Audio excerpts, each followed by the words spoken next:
In the depths of the Swedish countryside, where farmhouses stand isolated by kilometers of forest, and the old customs are remembered only by the dying, there are rules that predate law. Rules written in blood and binding oaths. Rules enforced by creatures who have guarded these lands since the first stone was laid. Rules that, when broken, demand payment. This is a story about a family who forgot, about a house spirit who remembered, and about the god of justice who had to choose between the old ways and the new. The Lindgren family arrived at the farmhouse on a gray October morning when the Swedish autumn was surrendering to winter and the days grew shorter with alarming speed. Henrik and Maria, both from Stockholm, had inherited the property from Henrik's uncle, a reclusive man neither of them had known well. The old man had lived alone for 40 years, farming a small plot and keeping to himself until death finally claimed him. The property was worth more than they expected. 12 hectares of forest, a sturdy farmhouse over 200 years old, and a large barn that, despite its age, seemed remarkably well maintained. Their daughter, Emma, was 8 years old, bright, curious, and thrilled by the adventure of moving to the countryside.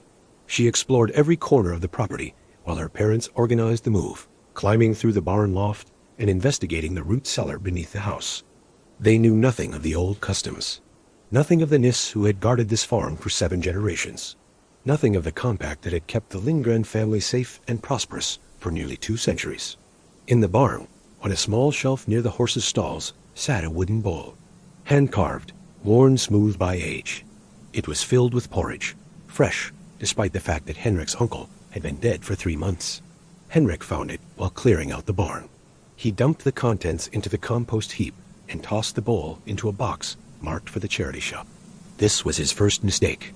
That night, Emma woke up to scratching sounds in her new bedroom. It was all creaks and groans, but this noise felt different, like tiny hands clawing at the walls. She called for her parents, but it stopped before they got there. Dad checked around, found nothing, and said it was probably just mice. Old houses always had them, right? But as soon as he left, the scratching started again. In the dark, Emma thought she saw a small figure in the corner, no taller than a kid, with a long gray beard and eyes that glinted. She shut her eyes tight and pulled the covers over her head. In the morning, her toys were all lined up, facing her bed, watching. The accident started small. Maria cut her hand badly while chopping vegetables. The knife seemed to slip on its own, opening a gash that required 7 stitches. Henrik's truck wouldn't start, despite having been serviced recently. When the mechanic examined it, he found sugar in the gas tank. Henrik insisted the fuel cap had been locked. Tools went missing, only to reappear in dangerous places. A rake positioned teeth up where Henrik walked each morning. A hammer balanced to fall from a shelf when the barn door opened. Emma refused to sleep in her room.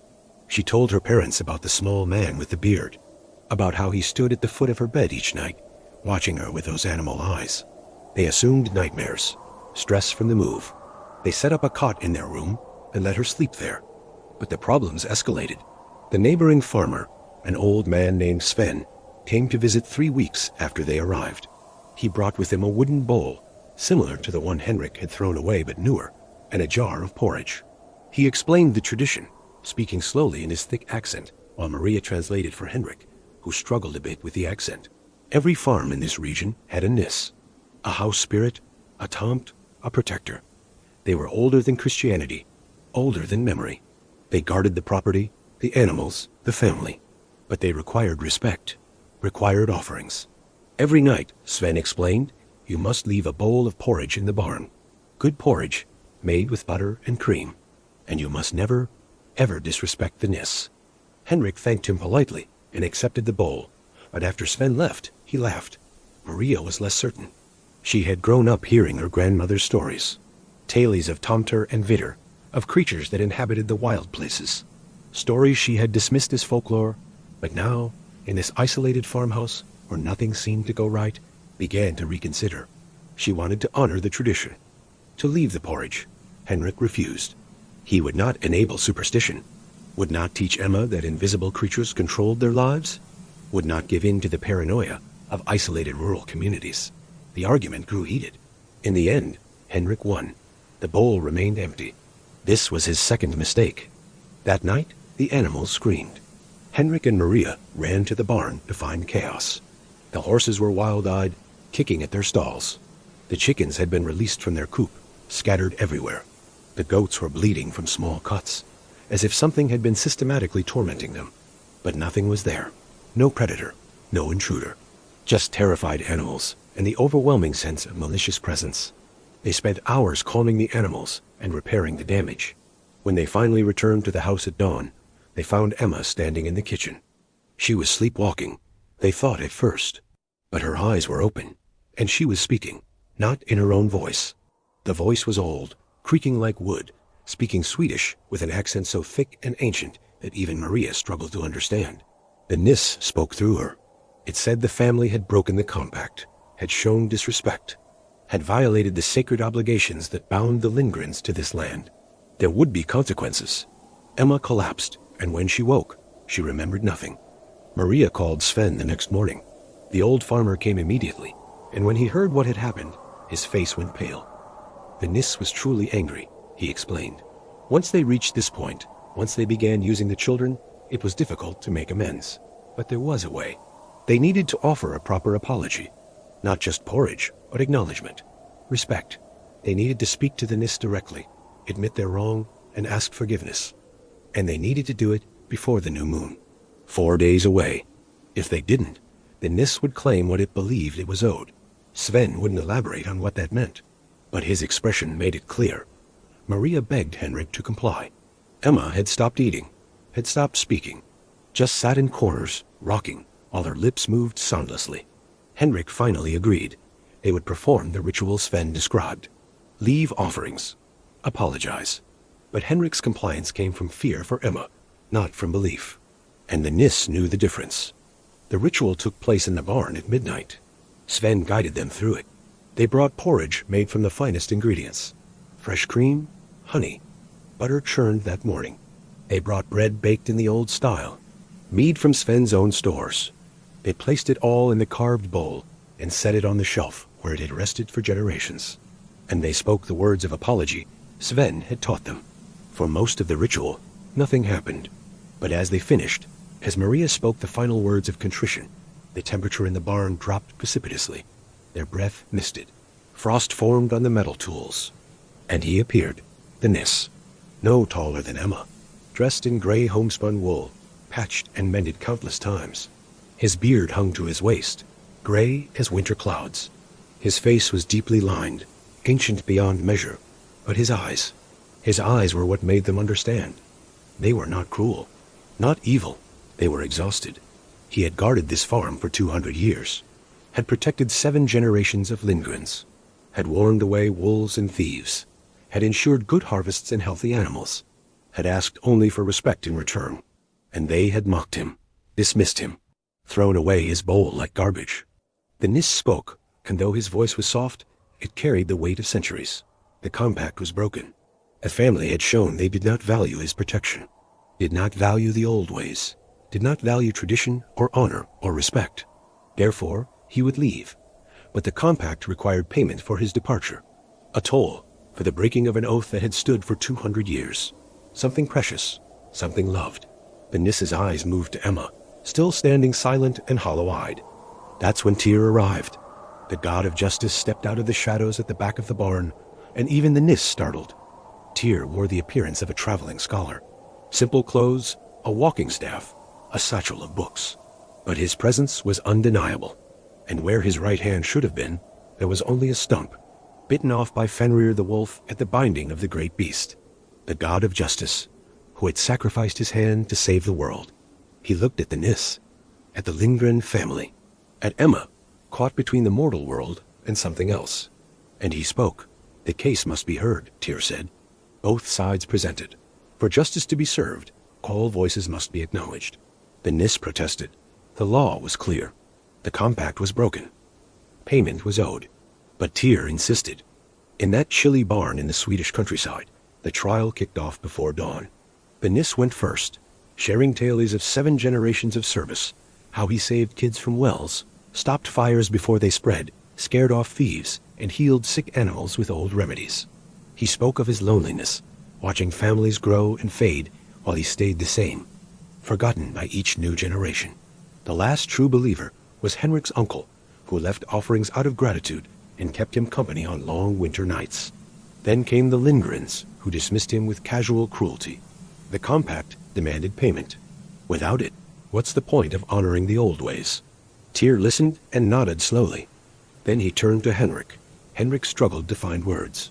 He spoke of modern life, of reason over superstition, of not wanting to teach his daughter to fear invisible creatures, or appease spirits that probably didn't exist. But as he spoke, his argument sounded hollow even to himself. He had seen the Nisse, had heard Emma speak in that ancient voice, could not deny what stood before him. Finally, he admitted the truth. He had been afraid that if he acknowledged the Nisse, he would have to acknowledge everything he didn't understand, would have to accept that the world was stranger and more dangerous than he wanted to believe. It was easier to dismiss it, to pretend it wasn't real. But he understood now. He had been wrong. He was sorry. He would honor the compact going forward, would leave offerings, would teach Emma the old ways, if the Nisse would give them another chance. The house spirit shook his head. Words were not enough. The compact was broken. Payment was owed. Tyr raised his hand, his only hand. He talked about true justice, saying it's not just about following the law, but understanding it too. The Nisse had definitely been wronged, but the Lindgrens didn't mean any harm. They just didn't know better. Was ignorance a valid excuse? Sometimes yes, sometimes no.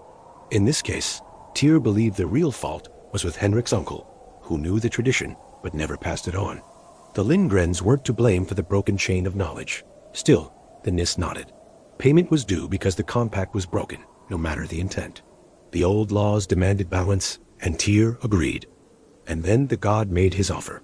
Payment would be made, but not by the Lindgrens. Tyr himself would pay the toll. He would remain on the farm, would serve in the Nisse's place for 1 full year, would guard the family, the animals, the property, would fulfill every obligation the compact required. In exchange, the Nisse would be freed from his service, could leave this place, could rest, finally, after 2 centuries of lonely guardianship. And after 1 year, when Tyr's service ended, a new compact would be formed. One where both sides understood the terms, where respect was given freely, not extracted through fear. The Nisse stared at the god of justice. Why, he asked. Why would a god serve in his place? Tyr's expression was solemn. Because justice is not just about punishment, he said. It is about restoration, about healing what has been broken, about ensuring that the cycles of harm do not continue. The Nisse had been wronged, but punishing the Lindgrens would not heal that wrong. It would only perpetuate suffering. This way, everyone received what they needed. The Nisse considered for a long moment. Then he set down the bowl and accepted. They found Emma in her bed the next morning, sleeping peacefully for the first time in weeks. The Nisse was gone, vanished into the forest, finally free to rest after 200 years of service. And Tyr remained. The Lindgrens never saw him directly after that night, but they felt his presence, a sense of protection, of watchfulness without malice. The accident stopped. The farm prospered. The animals thrived. Each night, Maria left a bowl of porridge in the barn, not from obligation, but from gratitude. And each morning, it was empty. 1 year later, to the day, Tyr appeared in their kitchen at dawn. He told them his service was complete. The debt was paid, the compact was fulfilled. But he had a question. Would they choose to continue the tradition? Not because they must, but because they wanted to? Henrik and Maria both answered yes. They understood now. The offerings were not about fear or superstition. They were about relationship, about acknowledging that they shared this land with others, about respect for what came before and what would come after. Tyr nodded, then smiled. A new Nisse would come, he said, young, still learning, but eager to serve. The farm would be protected again, and this time the compact would be honored by both sides. The Lindgren family still lives on that farm. Emma is grown now, with children of her own. She teaches them to leave the porridge, to respect the Nisse who watches over them, to remember that some traditions persist because they matter.